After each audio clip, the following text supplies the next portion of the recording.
Well, Vertical Church, it's so good to see you today. So glad to have you. My name is Ryan. I get to serve as lead pastor here at Vertical Church, and I'm so grateful for you today, especially since today we're having two services. So you all are officially the 11 o'clock crew, the 11 o'clock. I'm from Hillsborough. We just say 11 o'clock. You know? That V and all that other stuff, we don't need all that. Just 11 o'clock, all right? And we praise. Yeah, you like that? 11? Yeah. Use that in your life. Let it bless you. Yeah, let it bless you. 11 o'clock. Yeah, we're so grateful that you're here today. If you're new here, thank you for being with us today at Vertical Church. We appreciate you. If you're watching online, God bless you. God bless Lottie Dottie and everybody. Well, today, guys, we're starting a brand new sermon series. I'm excited about it, titled Intentional Interruptions. Intentional Interruptions. We have been talking about discipleship for the past 10 weeks or so. We did a discipleship series called Become, Building a Foundation for Discipleship. And so I pray that you've been encouraged, inspired, you've learned what it looks like to be a disciple making disciple. Discipleship is not a ministry of Vertical Church. It's the ministry of Vertical Church, making disciples that make disciples. And one of the things we talked about, a part of the goals and the hopes for discipleship, is that people would know Jesus deeply and follow Jesus fully. To know Jesus deeply and follow Jesus fully. And so a part of us transitioning to this new sermon series is to help make sure that we are being intentional. Everybody say intentional. Intentional in knowing Jesus deeply. And that takes effort. It takes time. It's going to take some work. And so over the next few weeks, we're going to be talking about what does it look like to make sure that we are intentionally knowing God deeply. I can be honest with you. I am guilty. I am guilty of just trying to squeeze God into my schedule. I am guilty of trying just to say, okay, if I do this, I'll check the God box for the week. And I've been guilty of trying to say, how do I squeeze God into what I'm doing? And really what I've learned is that I'm not trying to fit God into my schedule. I should be trying to fit my schedule into God. And what he wants and what he's doing is far more important than what I want and what I'm doing, and that I'm submitted and surrendered to him. This is, those of y'all remember this, that we talk about when you come to faith, you have to have this Copernicus revolution. I don't know if you all remember this, but the Copernicus revolution simply said this: before Copernicus, many believed that the earth was at the center of the universe. Y'all remember that in school? The earth is at the center of the universe. But Copernicus says, no, the earth is not at the center of the universe, that the sun is at the center of the universe, and everything revolves around it. So when you come to Christ, this is one of the big shifts that you have to have, is that you got to go from thinking that I am at the center of my universe and everything revolves around me, to go to say, no, Jesus is at the center of my universe and everything revolves around him. Are y'all with me? Because we can actually, let's be clear here, maybe it's not you, but maybe it's your children that are the center of your universe. Maybe it's your career, maybe it's your income, maybe it's the possessions that you have, maybe it's your influence that's at the center of your universe and everything else revolving around that. When we come to Jesus Christ, we have this Copernicus revolution that we say, what is at the center of our world and what is revolving around that one thing? That's Jesus Christ. We have to be intentional about that. So a couple of things I just want to share with you. Three hopes for this series of the next couple of weeks we're going to be walking through. The first thing is, our first hope is this, that we will learn to be intentional in our interruptions to see, hear, and know God. That we will learn to be intentional. What am I saying? That we be intentional about how we see, hear, and know God. That for some of us, we need God to interrupt what we're doing. I don't know about anybody else, but I got a calendar, I got a plan, I got things I need to do. I wake up in the morning, I got tasks I need to complete, and can I be honest, I got to make space and time for God to say, no, let's put all of that away. And that I be intentional in see, hearing, and knowing God. The second hope for this series is that we would develop disciplines and rhythms that would position us to see, hear, and know God. That we would have spiritual disciplines and rhythms that position us to see, hear, and know God. When we talk about spiritual disciplines here at the church, we're talking about the things, the actions, the rhythms that we take to help position us to hear, see, and know God. Let's be honest, sometimes we don't hear, see, and know God because we're not in position to. Yeah. Yeah. We're not in position to see, hear, and know God. So we want to talk about this over the next few weeks. What are some of the things we need to do to position ourselves to see, hear, and know God? And then thirdly, the last hope for this series is that we would passionately desire the presence of God in the routine and the regular in our lives. That we would passionately desire the presence of God in the routine and in the regular of our lives. I know I'm so excited that we are able to have corporate gathering worship moments here together where we're led by the Spirit like we just had. But can I say this? You can have that same moment in your house. Yeah, we love to hear my wife sing. April, you're beautiful. You sing so well. But she's not always singing, worthy is the Lord. I got to be able to have that moment for myself. And the beauty of the gospel, that I can have a direct relationship with God and I can be in His presence. I can be aware of His presence. Watch this, in the routine and in the regular. Yeah. So today I want us to go to Exodus chapter number 3, verses 1 through 6. We're going to start there today. Because I want to talk about today is like, where do we start with making sure that we can aspire to these hopes that we would see and experience God? I believe it starts with our attention. So let's go to Exodus chapter number 3. If you can meet me at verse number 1. It says this, now Moses was keeping the flock of his father-in-law, Jethro, the priest of Midian. And he led his flock to the west side of the wilderness and came to Horeb, the mountain of God. And the angel of the Lord appeared to him in a flame of fire out of the midst of a bush. He looked, and behold, the bush was burning, yet it was not consumed. And Moses said, I will turn aside to see this great sight while the bush is not burned. Now when the Lord saw that he turned aside to see, God called to him out of the bush, Moses, Moses. And he said, here I am.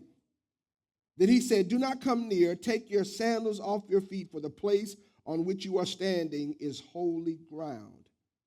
And he said, I am the God of your father, the God of Abraham, the God of Isaac, and the God of Jacob. And Moses hid his face, for he was afraid to look at God. I want to start today talking about if we're going to be intentional in seeing, knowing, and hearing God, if we're going to be intentional in knowing God deeply and following Him fully, we got to start with our attention. Everybody say attention. I remember, and to be honest with you, Ben, that I have some, PTSD around the whole idea of paying attention. Because as a child, I feel like that was something that was yelled at me all the time. Ryan, pay attention. Anybody else? I just got some bad moments. I go back, I feel like my mother was, hey, you, pay attention. And don't judge me, but I used to think pay attention meant like you had to pay something, like there was an exchange of money. Don't judge me. This is just kind of where I was. I finally realized that pay attention didn't mean you had to give something. It was really talking about what you render, what you bestow, what you give. Pay attention. The same language, pay, to render, to bestow, to give. We talk about this same way. We say pay a compliment to someone. It's to render, it's to bestow, it's to give. And what I want us to think about today is how do we render? How do we bestow? How do we give our attention to God? What you think about this today? Because if you're going to know Jesus, know God deeply and follow Him fully, you're going to have to start with your attention. And what I've learned is that your attention is often based on your intentions.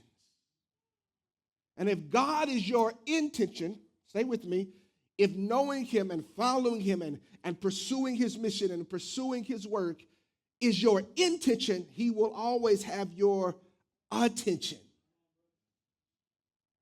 This attention that we have, let's be clear, is very important. I know we live in what some would call the information age, but we function in the attention economy. Everyone is trying to get your attention. Everything is trying to get your attention. Your children. Settle down, Arch. It's all right. trying to get your attention. My children yesterday, Daddy, watch this, watch this, watch this, watch this, watch this. Attention. Let me be honest. I'm glad I was watching because they were wilding, and I could stop them from harming and need my attention. Your spouse, attention. Your career, attention. Social media is trying to get your attention. You're even driving down the road. It's still wild to me, the little people that spin the signs and they're doing all this stuff. Why would you do that? It's so dangerous. You're going to kill me and you. Just send me an email. Attention. Constantly trying to get our attention. And I want you to hear this, and I want you to understand this, that we need to make sure that we understand that everything is not worthy of our attention. While everything is fighting for our attention, everything does not deserve our attention. Some of it, good, well-meaning things, not deserving of our attention. I want you to catch this, that distractions are the things that move or take our attention. But when you are given your attention, it's always based off your intentions. What's your intention? So here it is. I want you to write this down. Here's our main idea for today. Our intention to God follows our intention with God. Our attention to God follows our intention with God. If you're going to ensure that you're going to give attention to God, you got to be intentional with God. Remember, it's not just the information age, the attention economy. Everything is trying to get your attention. Let's give some context here. In our story here, in Exodus chapter number 3, we meet Moses, who is about 80 years old at this point. And man, we meet him earlier in chapter number 2 of Exodus, and Moses here was born a Hebrew, and technically at that particular time and culture, all the Hebrew male boys were to be killed at birth. Pharaoh was trying to prevent the Hebrews from growing too fast, possibly overtaken. And here it is that in divine wisdom that God finds a way for Moses to be saved. And some of you may know this, but he sit down the river in a little basket, and Pharaoh's daughter finds him and takes him. Really, I believe this is an intentional interruption from God to Pharaoh's daughter. And here it is that now Moses is taken in by Pharaoh's daughter, and he's raised as a prince of Egypt with the blood of a Hebrew. Strangely enough, though, as Moses grows, becomes a young man, he realizes that he's a Hebrew. And one day he sees that the Egyptians are beating the Hebrew slaves, and he sees an altercation happen, and Moses takes it upon himself to do what? To kill the Egyptian. Even worse, the Bible says that he hid the body that he killed in the sand. Not long after that, they say that Pharaoh finds out that he has killed this Egyptian, and he desires to take the life of Moses. Moses does what? He flees. He becomes a fugitive of his home. Finds himself in the wilderness. He finds himself at a well, and he becomes a hero to these young ladies, these girls, the daughters of Jethro. Jethro befriends him and brings him into his family and gives his daughter to him, and he gets married. Bible says that Moses has a son. He gets married and he gets a job. Somebody say amen. Becomes a shepherd for Jethro. And here in Exodus chapter number 3, we find this incredible encounter between God and Moses. And this little encounter, this, I would dare say, intentional interruption changes the trajectory, not just of the life of Moses, but the life of the children of Israel and the entire Old Testament. And today, I believe there are some things that we can take away when it comes to evaluating how we're intentional about the interruptions. So write this down if you can. There are 3 things I think we need to consider today. Here's where we're going to pay attention to in our intentions. First, we got to notice the burning bush. What in your life is the burning bush? The second thing is, what is your beholding? What are you beholding? Your beholding eyes. We got to look at your beholding eyes. What are you beholding? And then thirdly, we need to listen for a beckoning God. We need to listen for a beckoning God. So burning bush, beholding eyes, and a beckoning God. Let's jump into it. The first thing we have to ask ourselves today, this might be the most important question that we ask, is do you see the burning bush in your life? Do you see the burning bush in your life? Exodus chapter number 3, verse 1 through 2, let's look at it. It says, now Moses was keeping the flock of his father-in-law, Jethro, the priest of Midian. And he led his flock to the west side of the wilderness and came to Horeb, the mountain of God. The angel of the Lord appeared to him in a flame of fire out of the midst of the bush. He looked, and behold, the bush was burning, yet it was not consumed. Moses' critical moment starts with him first noticing the burning bush. I would call this the miracle in the mundane. He was doing something that he had always done. He was following his regular routine, but he notices this burning bush. Now, you may be saying, yeah, if I saw a bush on fire, yeah, I would notice it too. Let's be clear. In this particular context in the wilderness, it was not abnormal to see a bush burning. What was abnormal was seeing the bush burning, but it not be consumed.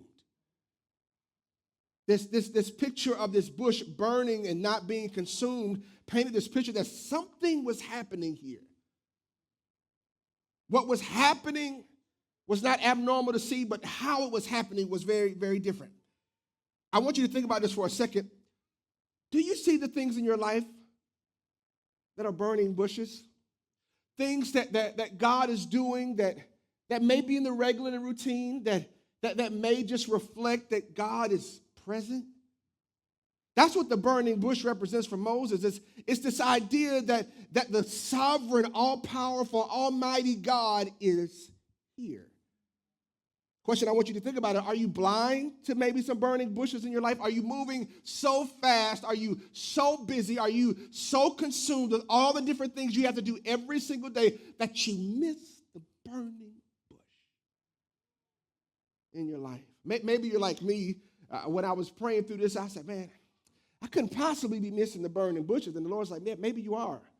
And I thought about this. Maybe I have so many other things pulling my attention. My attention is drawn to so many other things that when I see God's burning bush in my life, it doesn't do anything for me. I'm not amazed by it. I'm not in awe of it.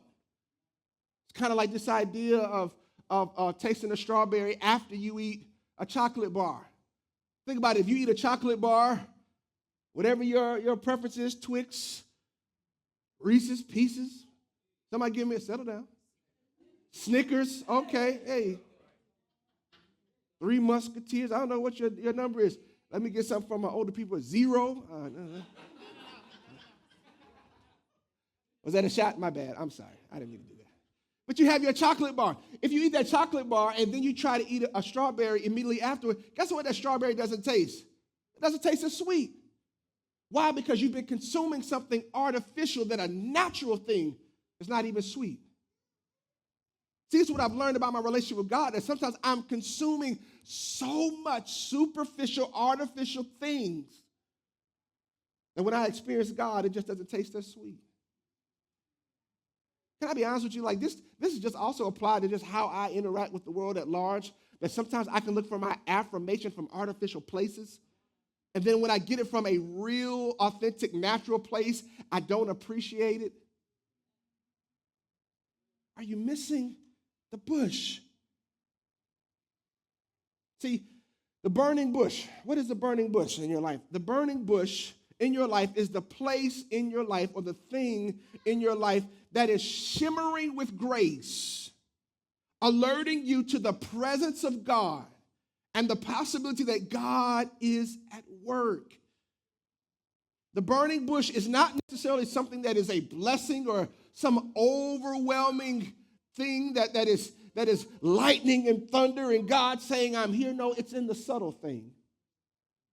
The subtle grace, the subtle shimmer, glimmer of God's hand working in your life. I had an experience this week where I saw one of my burning bushes. Earlier this week, man, my son Wesley, he was going through, y'all. Been going through. Rob, Pray for nephew, okay? My son's 10, and Wesley had to take all of his devices. See, some of y'all feel that because if I took yours, you'd lose your mind. Look at you. And this is maybe like day 4. All his electronic devices, gone. It's day 4. He got the shakes. He was struggling. He was just like, why am I here? Like he's just, it was over the top. I was like, dude, it's day 4. Chill. He's like, what am I supposed to do with all this free time I have? He's sitting on the couch. You know when your kids are like moping around, it's like, ew, man, like just stop. It's not that serious. It is to him. He's got tears in his eyes. He's struggling, just ridiculous. It's not like we don't have food or no electricity. It's like, he just doesn't have his devices. So I say, Wesley, man, you want to go for a walk? A walk? Yeah, let's go for a walk. I can't play my devices. Sure, I'll spend time with you, Dad. We go for a walk, and we go for a walk for 45 minutes. Y'all, can I tell you something? My son talked for 45 minutes. It was cold outside. We went out like around the corner. It was like this disrespectful North Carolina weather we have right now. We went back inside, got bigger coats, went back out. 45 minutes. He's telling me about everything going on in his 4th grade life. His local beef. I mean, it was interesting. A bunch of just sharing with me. And y'all, in the middle of my walk, I saw my burning bush. It hurt me because at first I was like, man, he's been sleeping right across the hall from me all this time. All this time, I'm asking God, where are you? He keeps walking in and out of my bedroom. Glimmer, man, of God's grace. I remember Wesley being born premature, 29 weeks, in the NICU. Never forget being in the NICU, Yana, and watching other families with their children not survive. Looking at him, saying, Lord, please help him to breathe. Here it was, 10 years old. He's skipping along the sidewalk. My little burning bush. And in that moment, I realized, 1, I got a lot of work to do with my son Wesley. But number 2, God was right here. See, this is what I want you to see, is that there are burning bushes in your life. But have you slowed down? Have you taken the time to notice them? This is this whole idea we talked about earlier in the Become series of being overdoing. Sometimes we can get so caught up in what we do that we forget the discipline of what we are called to be, sons and daughters. God, to be in his presence. To be aware of his presence. Maybe we're so consumed with all the things we have to do, we're not aware that God is right here. Here's the question I want you to think about. Where is God's grace burning in my life? That I can slow down enough to see it, to be aware of his work, to be aware of his love, to be aware of his grace, to be aware of his kindness. I cannot communicate this enough, that the temptation of our culture is to be consumed with everything that we do and not be aware. So let's get practical here. So how do I do this? How do I make sure that I do this? I want to give you 3 questions that I want you to ask this week. I want you to think about when it comes to seeing your burning bush. The first thing is this. You got to ask yourself the question, where can I see God's hand? Where can I see God's hand? What is God doing where I can see he is at work in me, in my community, in my friends, in my family, in my church, in the world? Where can I see God's hand? You know what I realized, Fred, is that sometimes I can be so consumed, so self-centered that I can only see God's grace in my life if it's grace towards my life. No, I should be able to look at your life and be like, man, God, I see the burning bush. Some of us are waiting for our blessing and breakthrough and deliverance and setting us up for us to realize that God is present. Can you see God's presence in somebody else's life and it calls you to recognize that he is here? So where can I see God's hand? But the second question we got to ask is, where can I hear God's heart? Where can I hear God's heart? What do I hear God saying to me about our relationship? What do I hear God saying? Can I hear God saying, I love you? One of the things I say all the time is that we, even as children, we're asking, these three little questions. Do you see me? Do you love me? And do you like what you see? Every child is asking that question. This is why your children say, watch this, watch this. My son, the other day, Wesley, he showed me he asked me if this was a flashy dribbling move. He was trying to show me his basketball skills. Is this a flashy dribbling move? Here's the crazy part, y'all. He didn't have a basketball. He was like, what about this? And I was like, there's nothing there. I can't even be mad with him because I play basketball around the house all the time with no basketball. I'm not even mad at the boy. I get it, boy. But he's asking, do you see me? Do you love me? And do you like what you see? And little people that ask that question grow up to be big people that are still asking that question. Do you see me? Do you love me? And do you like what you see? God, where can I hear God's heart in my life? The third question we got to ask is, where can I see that God is worthy of my trust? Where can I see that God is worthy of my trust? Here's what you got to ask yourself. Why can I trust God today? What have I taken time to even consider why I can trust God today? See, we all need intentional reminders that God is working. We all need to hear, listen to me, we all need to hear a voice that is speaking that is not our own. We all need a place in our lives where we can trust the Creator and not just His creations. Got to be intentional. So the first thing we got to do, we got to see the burning bushes. The second thing we got to do is we got to look at our beholding eyes. What are your eyes beholding? It's not enough just to look, but what are you beholding? Let's look at the text, Exodus chapter number 3, verses 2 through 3. It says this, and the angel of the Lord appeared to him in a flame of fire out of the midst of a bush. He looked, and behold, the bush was burned, and yet it was not consumed. And Moses said, I will turn aside to see this great sight, why the bush is not burned. And this has been a tough one for me because when I looked at this, I was like, Lord, what do you mean, behold? And when we talk about behold, we're not just talking about looking, we're talking about observing, to give attention to. To behold is to give intentional observation. And the question I want you to think about now is, what am I beholding? It's not even if I'm looking at a bush, but I'm beholding something. What am observing? My wife, she asks me often or every now and then, hey, how do I look? Careful is right. Thank you, Ben. How is my hair? How is my makeup? Don't know what the right answer is. I've had times where I said, oh, you look nice. I just look nice. Oh, my God. My wife has the audacity to ask me this question, watch this, while I'm driving. How am I supposed to, watch this, behold?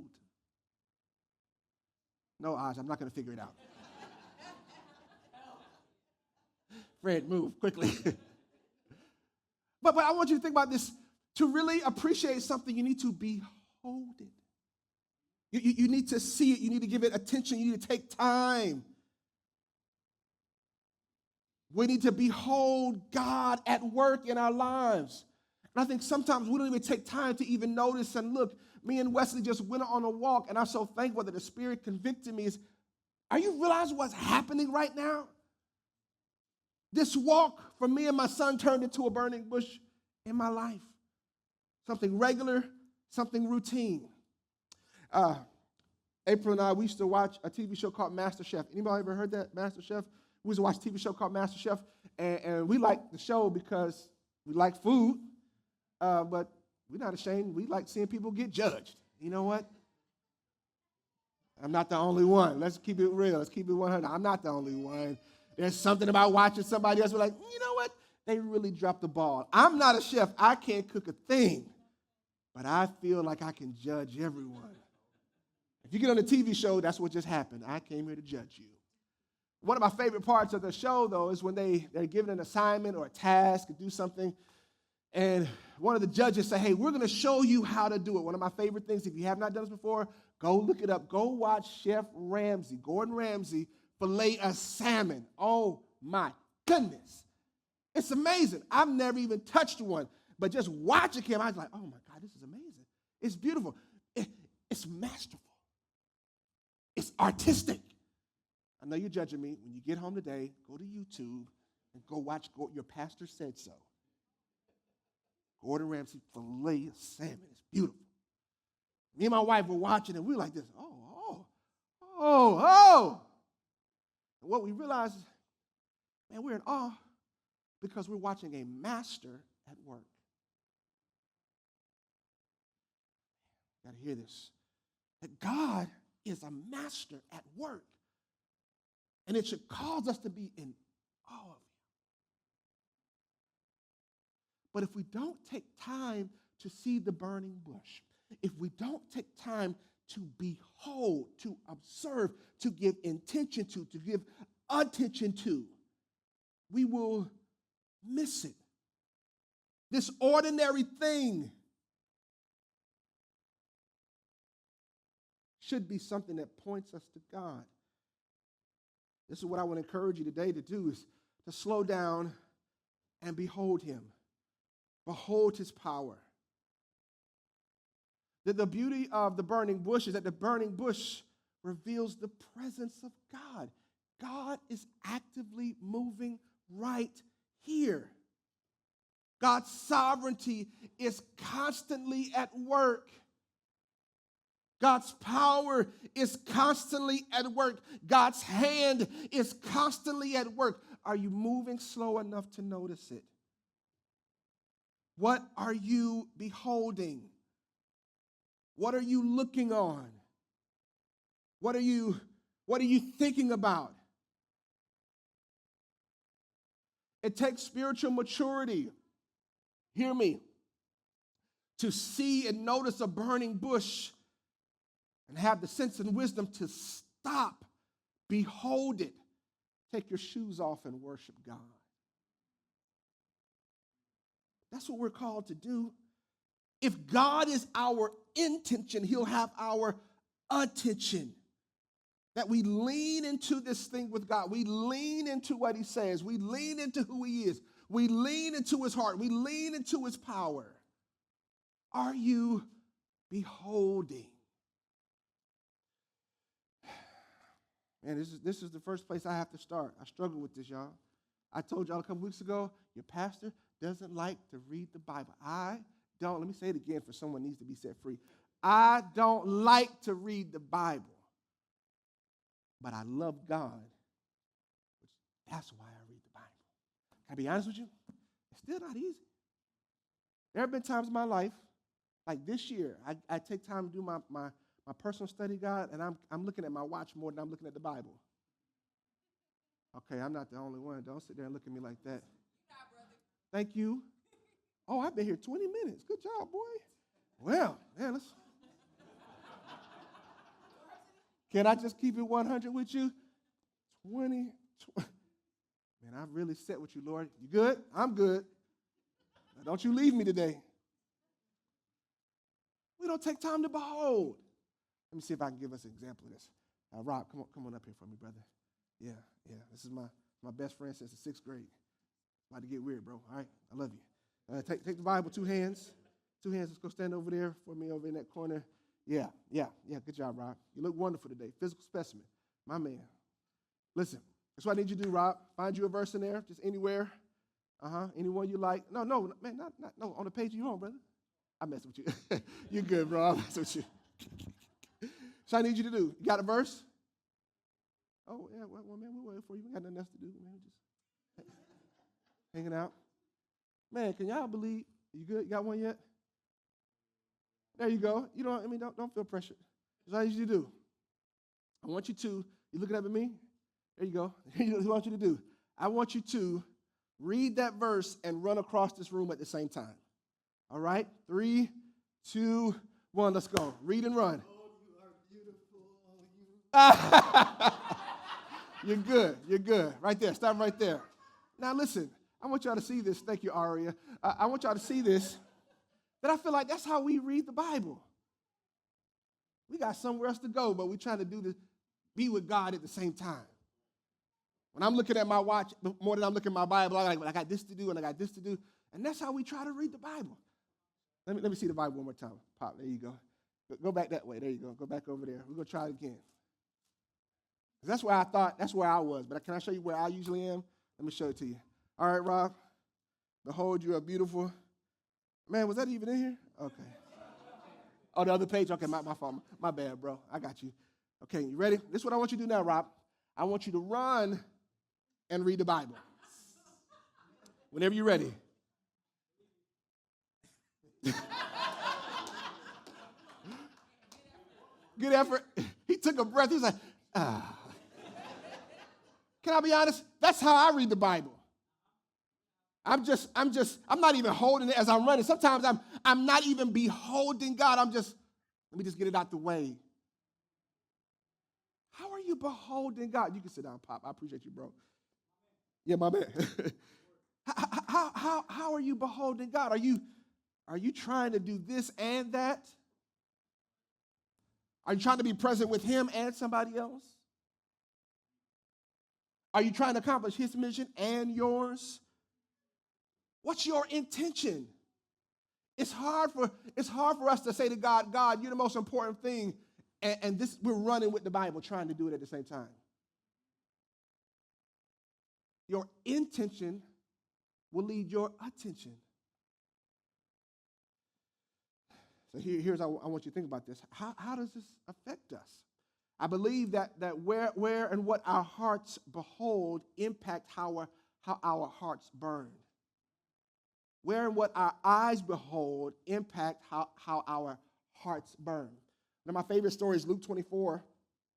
Jesus is on the road to Emmaus, and these two followers of his, they are walking to Emmaus after the death, burial, and resurrection of Christ, and the Bible says they are sad because Jesus has been crucified. They don't know that he's been risen yet. The Bible says that Jesus comes up to them while they're on the road, and he asks them, what are y'all talking about? They say they don't realize it's him, and they're like, hey, you don't know what's happened? And they begin to tell him what's happened. And Jesus responds to them like this, Luke 24, verse 25. He says, and he said to them, O foolish ones, come on, Jesus, and slow of heart to believe all that the prophets have spoken. Was it not necessary that the Christ should suffer these things and enter into his glory? And beginning with Moses and all the prophets, he interpreted to them all the scriptures, the things concerning himself. So they drew near to the village to which they were going. He acted as if he were going farther. But they urged him strongly, saying, stay with us, for it is toward evening, and the day is now far spent. So he went in to stay with them. When he was at the table with them, he took the bread and blessed it and broke it and gave it to them. And their eyes were opened, and they recognized him.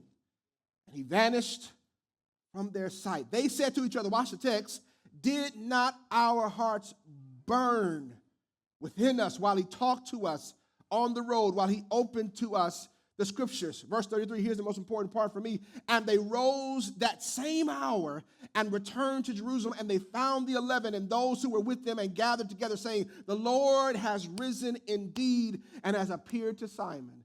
Here's what I want us to see here in this text. It's so important that because they were beholding who Jesus was, when they realized who he was, when they realized what he was saying, when they realized it caused their heart to burn. and their burning hearts led to action in their lives. What is your heart burning for? Something that you're beholding. Something that you are beholding. The question I got to ask, what are you beholding? The whole narrative here changes once they realize who Jesus is. In verse 17 of that same text, it says they were downcast, looking sad. They didn't believe, they didn't know what to believe at what had happened. What's interesting is that it changes because before Jesus reveals himself, they call him Jesus of Nazareth, not the Son of God. These are supposed followers of him. They don't describe him as a Messiah. They describe him as a mighty prophet. You can imagine why Jesus would say, "Oh, foolish ones." They thought he was just here to redeem Israel. He was here to redeem all mankind. This is a beautiful picture of when we take time to behold how our hearts are changed. These men, their heart burned because they had an opportunity. They took the time to behold a master at his work. Here's the application. I want you to think about this. How are you going to be intentional with your attention? What are you going to look for? I liken this to when you're shopping for a new car. Let's say a new car, and you ever get a new car, even if it's not a brand new car, it's a new car to you. Amen. Amen. You find the car you want, you see the one you want to look for. You ever notice how now, once you had that car, you see that car everywhere else? It's like, man, I didn't even know they had this many Honda Accord SE Touring editions. I didn't even know. But watch this. When it became your intention, it now has your attention. Now, everywhere you look, everybody got one. Well, doggone, I thought I was the only one on the street that had one. Everybody has one. Watch this. Once it has your intention. So we want to be intentional with our intention. So what do we want to look for? I had an opportunity to have breakfast with Dr. Chuck Lawless at Golden Corral. I don't know if y'all ever been, but breakfast at Golden Corral ain't bad. Don't miss a blessing, all right? Hear your pastor. Stop by there when you get a chance. Listen, we're having breakfast, and I'm meeting with him because I want to do better about my personal relationship with God as a pastor. I felt like, man, I'm studying just to preach. And I think it was Dr. Tony Marina who said to me, he was like, man, listen, the pulpit shouldn't send you to the Bible should send you to the pulpit. Tony Marina is a bad boy, all right? And I was like, man, I want to do better in my personal study time. I need some tools. I need you to help me. And one of the things he helped me with, he came there with 3 Bibles. And he says every year he gets 3 Bibles, and he highlights in them a specific thing he's looking for every year. So, for example, he might say in 2023, I want to be intentional about seeing the grace of God. And so he'll read through the whole Bible, and he would look for the grace of God in every text he possibly could. And he has all these Bibles over the years that he was looking for specific things. This is what I really believe that he was saying. Listen, if you're looking for it, if you're intentional with it, you will begin to have attention towards it. So maybe this year you need to be looking for God's grace. I promise if you put some focus and intention around God's grace, not you getting things easier, not you having what you want in your life, but trying to see the grace of God in your life, you will begin to see it, just like that Honda Accord SE Touring Edition. What's your intention? It'll have your attention. Third thing, last thing right here, we're going home. We got to see the burning bushes. We got to check and observe, what are our beholding eyes? What are we beholding? The last thing we got to do, we got to be listening for a beckoning God. We got to hear and receive a beckoning God. The burning bush was the sign of a present and powerful beckoning God. God is calling to us. It's not just a sign for the sake of sign purposes. No, it's an invitation. You got to hear this.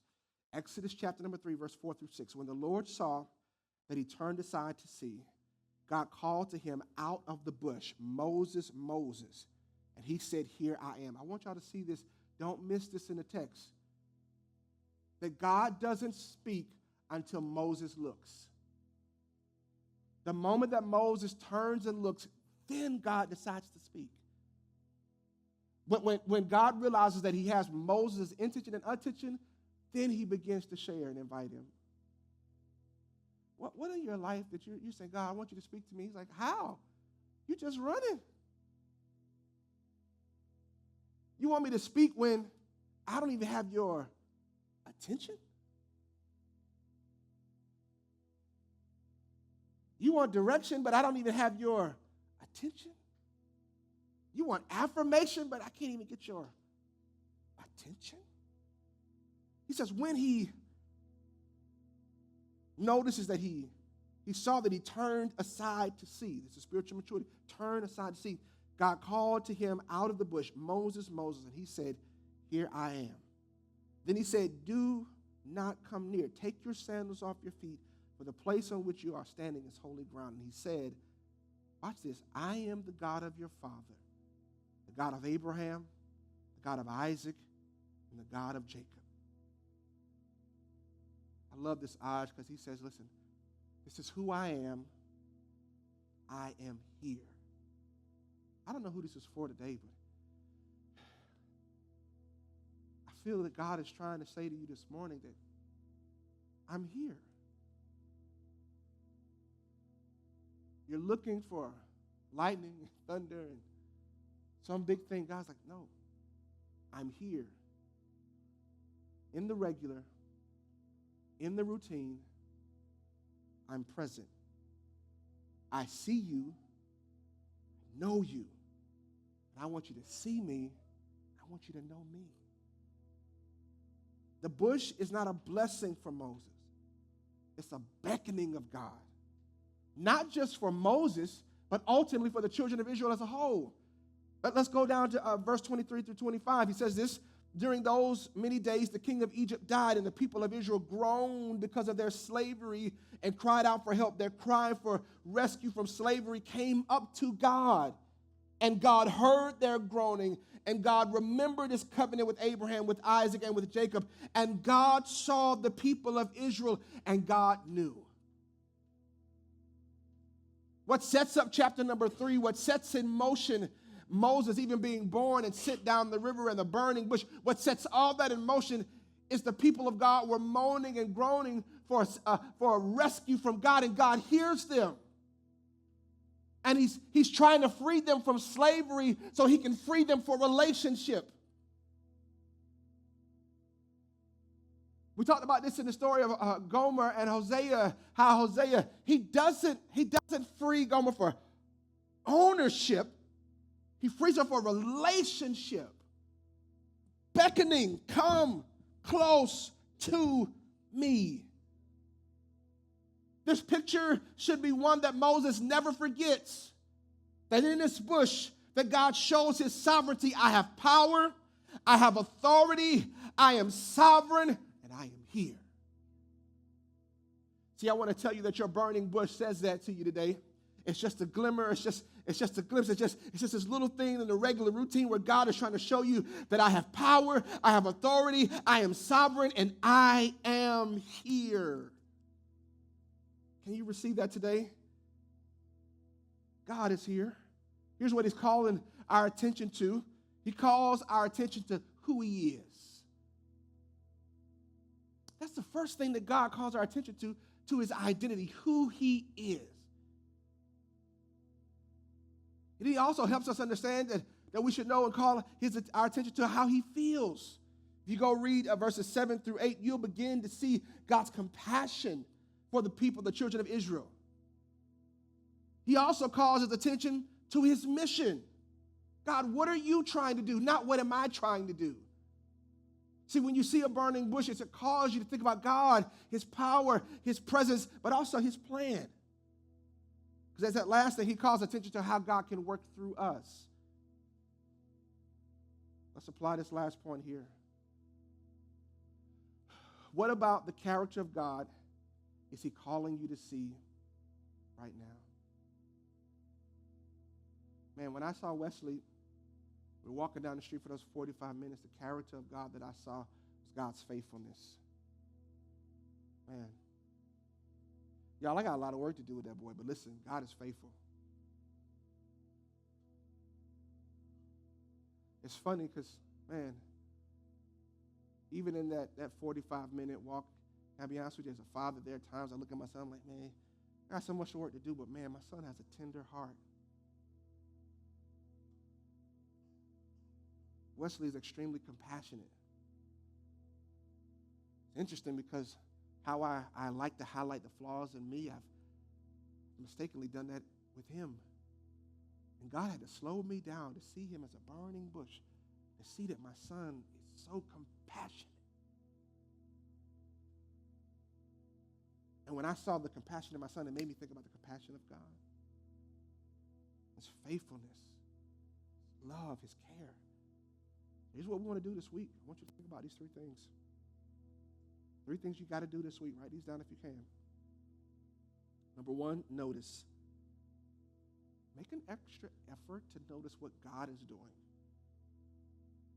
And I think so many times we are just trying to employ God in our mission. It's like, Lord, I got this going on. I want to do this. Can you go ahead and bless it? No. Notice what God is doing and attach yourself to what God is doing. Stop trying to attach God to what you're doing. Notice what God is doing. The second thing is name. Name. Name the bushes in your life so that you can behold them. Name the things in your life that have the shimmers of grace of God that reveal his presence and his hand and his heart at work. And then thirdly, the next thing you got to do is near. Allow these moments with the burning bush, allow these moments walking close to God, allow them to draw you near to God. Let it cause you to slow down. Let it cause you to lean into his grace. Let it cause you to lean into hearing his voice and knowing his heart. This is the heart behind an intentional interruption. We're not interrupting God's plan. We got to interrupt ours. And we would know him, see him,